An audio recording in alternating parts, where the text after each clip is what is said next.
Olá, companheiras, olá, companheiros, saudações petistas. Sejam todos muito bem-vindos e muito bem-vindas a mais uma edição do podcast Em Tempos de Guerra, a Esperança é Vermelha. Hoje é segunda-feira, dia 12 de setembro. Eu sou o Marcos Jacob e conduzo a conversa junto com você. Neste episódio falamos sobre a ideia em voga em setores da esquerda de que jogar parado pode ser o suficiente para vencermos as eleições presidenciais. E o companheiro Michael Michel Vasconcelos da Silva, representante sindical na Mercedes-Benz, fala do anúncio ocorrido na semana passada da demissão de milhares de trabalhadores e trabalhadoras por parte da direção da empresa.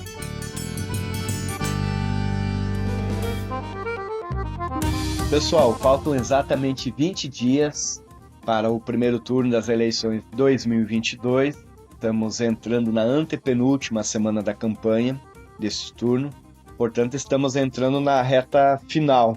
E no último podcast nós dissemos e analisamos alguns fatos que, analisando a situação de conjunto, a gente percebe uma ofensiva da extrema-direita muito grande no sentido de levar as eleições presidenciais ao segundo turno, seja por meio de ações governamentais, seja por meio da mobilização de sua base social, seja por meio da escalada da violência política, que se avoluma a cada dia e a cada semana que passa, seja pela ofensividade da sua linha política, marcada por ataques políticos, marcada por um discurso ideológico radicalizado.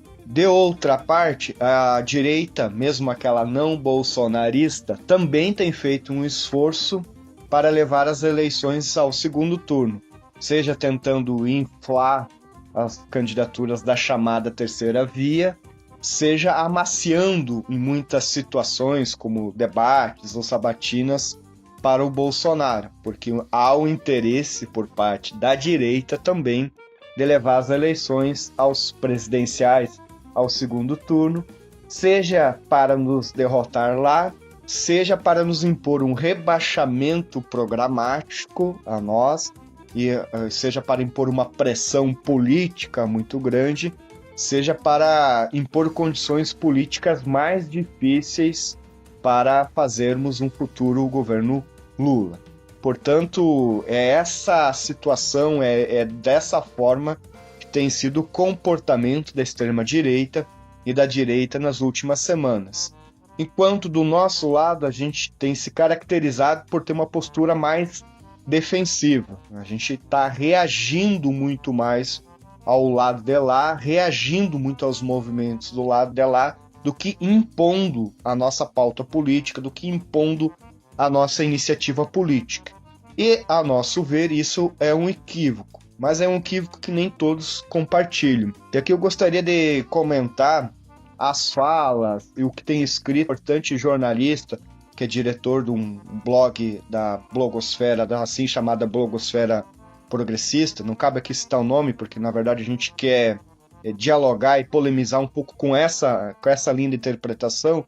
E essa linha de interpretação defendida por ele, defendida também por outros, é de que basta nós jogarmos parado para que a gente possa sair vitorioso desse processo, dessa disputa eleitoral e dessa disputa política que a gente está travando. E nós temos uma interpretação diferente disso, né? Esse jornalista, por exemplo, para citar duas situações, na primeira delas, fazendo um balanço das mobilizações do 7 de setembro, ele alega que as manifestações bolsonaristas, elas floparam, ou seja, elas fracassaram. Não porque tivesse pouca gente, porque ele mesmo reconhece que muitas dessas mobilizações teve uma presença da base social bolsonarista muito grande. E, de fato, nós podemos ver que em muitas cidades essas manifestações contaram com muita gente. A gente não pode tapar o sol com a peneira. Mas que essas manifestações teriam flopado porque o objetivo principal do bolsonarismo naquele dia era uma espécie de um levante golpista. E como esse levante golpista não aconteceu, logo os objetivos propostos para aquele dia pelo Bolsonaro e seus aliados não foi alcançado. No nosso entendimento, o objetivo principal daquelas mobilizações da semana passada, no 7 de setembro, não era um levante golpista, era no cunho eleitoral, de levar as eleições presidenciais, criar as condições políticas para levar as eleições presidenciais ao segundo turno. Então era criar fato político, era mobilizar a base social, era pautar os meios de comunicação, pautar as redes sociais, fazer com que a militância, sua base social, saísse ainda mais disposta, ainda mais engajada a travar a luta contra nós. E nesse sentido, se a gente olharmos friamente para o que aconteceu, o bolsonarismo conseguiu atingir esses propósitos nas mobilizações da semana passada. Dias depois, na sexta-feira, foi divulgada uma pesquisa do Datafolha. E este mesmo jornalista, esse mesmo diretor de um blog importante do campo progressista, fez uma análise que também, ao nosso ver, incorre nessa mesma linha de interpretação que para nós é equivocada. Só para relembrar os dados dessa pesquisa do Datafolha, Lula teria ficado com os mesmos 45% da pesquisa anterior e Bolsonaro teria subido de 32% para 34%, enquanto Ciro teria descido de 9% para 7% e a Simone Tebet teria continuado no mesmo patamar, 5% nas duas pesquisas. E o nosso analista, ele entende e fez uma análise de que o Datafolha dessa última sexta-feira trazia notícias ruins para todos os candidatos. Né? As notícias seriam ruins para todos eles. Ninguém poderia comemorar. Mas que as notícias menos ruins seriam aquelas para Lula. Por quê? Porque na ideia dele, na percepção dele, a campanha de Bolsonaro teria uma expectativa de que a diferença seria reduzida ainda mais, passasse para ao menos para a casa de um dígito, ou seja, fosse de no máximo 9%. E como a diferença caiu para 11%, não menos, isso teria sido uma vitória para a campanha Lula. Ou seja, percebam, é a linha do que nós ficando parados, jogando parados e acontecendo o menos pior, é o suficiente para nós sairmos fortes e sairmos em condições de vencer as eleições. A nosso ver, essa é uma linha equivocada, porque se a gente olharmos inclusive para a pesquisa Datafolha, a gente percebe, por exemplo, que lá em junho Lula tinha 47%, hoje é 45%. Lá em junho, Bolsonaro tinha 28%, hoje tem 34%. Era uma diferença, uma margem de 19% à época e hoje uma margem de 11%. E o que outros institutos de pesquisa também vêm apontando é que, na média, paulatinamente, essa diferença ela vem se reduzindo. E nessa toada, as eleições presidenciais vão ao segundo turno. E vão ao segundo turno numa situação em que Bolsonaro e a extrema-direita vão estar numa ofensiva política e nós estaremos numa situação de defensiva política em condições políticas difíceis da gente se lançar numa contraofensiva. Portanto, para nós, o alarme deve soar e deve soar bem alto para a gente corrigir a nossa linha política, corrigir a linha de campanha e a gente sair dessa situação de defensiva para uma situação de ofensiva política.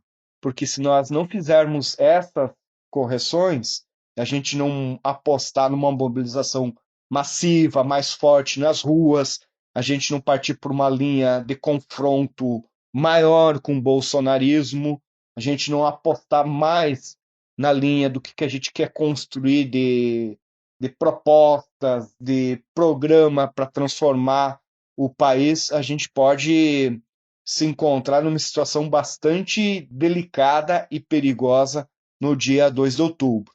Faltam 3 semanas de campanha, portanto, politicamente é um tempo relativamente importante que nós temos, e nós temos que fazer essas correções para que a gente consiga retomar a situação política, sair dessa situação de defensiva, onde basicamente a gente fica respondendo politicamente às iniciativas e os ataques do lado de lá e sair para uma situação de ofensiva política para termos melhores condições de vencer as eleições, seja ainda no primeiro turno, seja no segundo turno.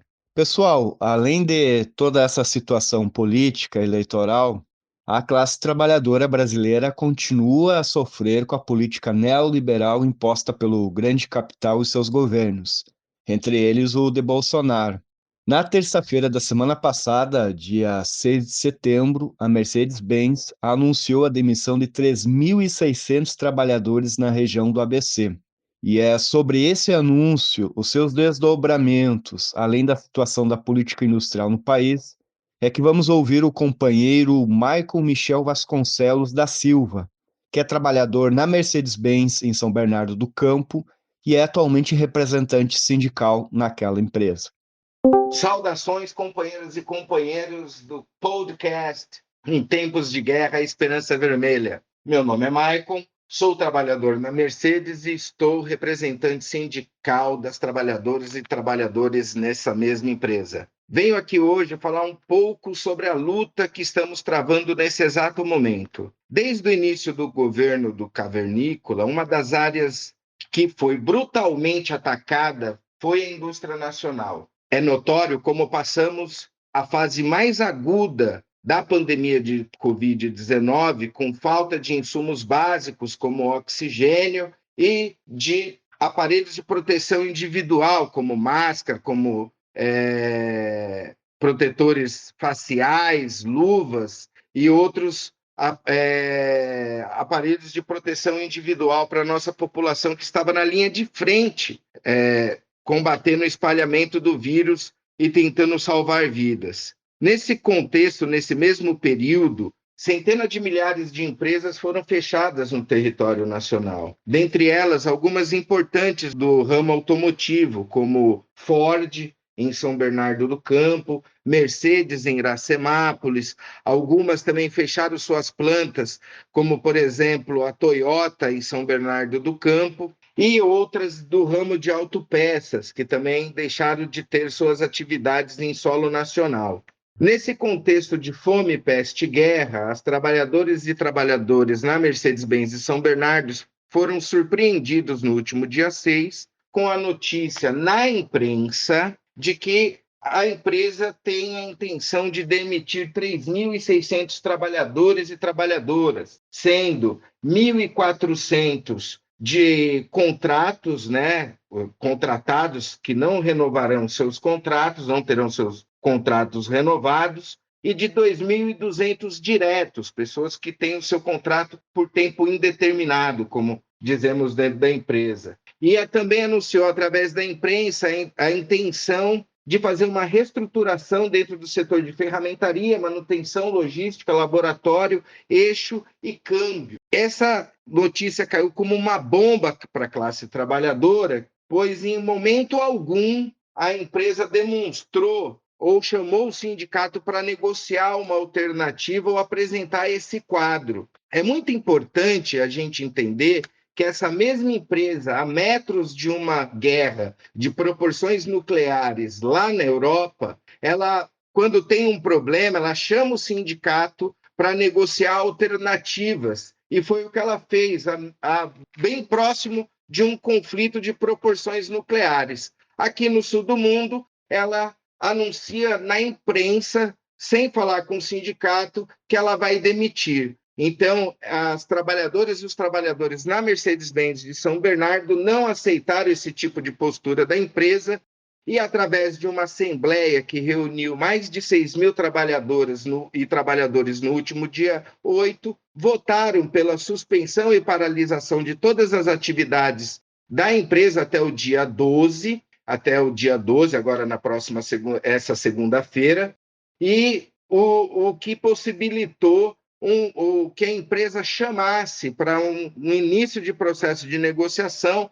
a partir do dia 13 de setembro para se buscar uma alternativa, o que demonstrou a importância de você ter a classe trabalhadora mobilizada, de você ter um sindicato forte para você negociar alternativas a esses ataques que as empresas querem impor na classe trabalhadora. Então, é muito importante esse respaldo, a continuidade desse respaldo e dessa organização e dessa mobilização das companheiras e dos companheiros na Mercedes-Benz. Esperamos que, a partir do dia 13, a partir desse processo de negociação que se inicia, seja encontrado alternativas para que não se efetue as demissões e que as trabalhadoras e os trabalhadores possam manter seus empregos e fonte de renda para sua família nesse momento em que nós passamos uma calamidade social por conta desse governo,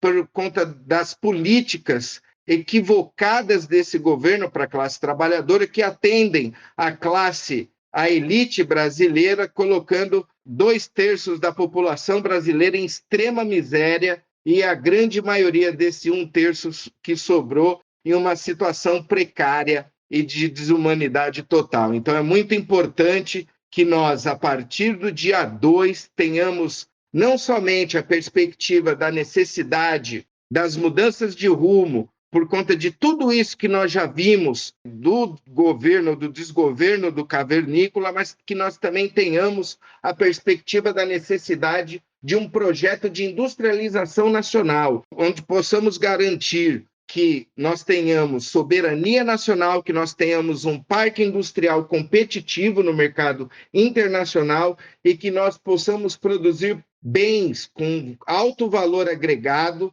para que a nossa classe trabalhadora também possa ser bem remunerada e ter os seus empregos com dignidade, previsibilidade e estabilidade dentro desse mercado transnacional que vivemos hoje. Então, é super importante que nós, no curto e médio prazo, saiamos com um bom acordo que garanta os postos de trabalho, mas que no médio e longo prazo nós tenhamos uma política industrial que faça com que a classe trabalhadora tenha vez, voz e garantia de emprego, soberania nacional e uma política industrial que dialogue com a necessidade da sociedade, do pequeno, do médio, do grande produtor, para que a gente possa, enquanto nação, dar um salto de qualidade no nosso parque industrial e nos produtos que nós fabricamos no nosso país e que a gente não seja somente esse lugar, esse fazendão agroexportador